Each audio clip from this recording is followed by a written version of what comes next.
going to cook scrambled egg. So since egg are the only available ingredients at my boarding house, so I decided to make something simple. So sir said we can cook whatever is available, so this is my choice. So for our ingredients, we only need garlic, onion, tomato, and of course egg.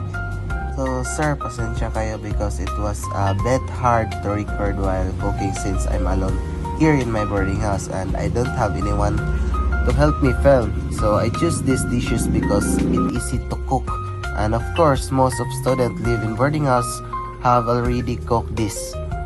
Maong makarelate ang mga student nga nag-boarding house. So first is add lang na to gamay ang oil, then ako lang fast forward kay sige mag-video sir. Then putang na itong mga ingredients. So atong kayo while waiting. So prepare lang na to ang egg. Then after a few minutes, so pwede na to siya ibutang ang egg.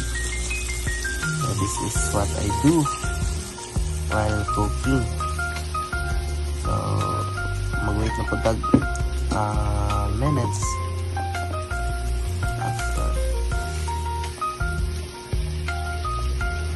So after waiting is naluto na siya. Then this is what look like scrambled egg. Then since lang mana naman pagluto, prepare na lang po dayon para kaon. So ara simple na kayo. So dali siya magkaon, so para may evidence na dito sa pagpagalingan. So mora. Thank you sir and goodbye. Thank you for watching.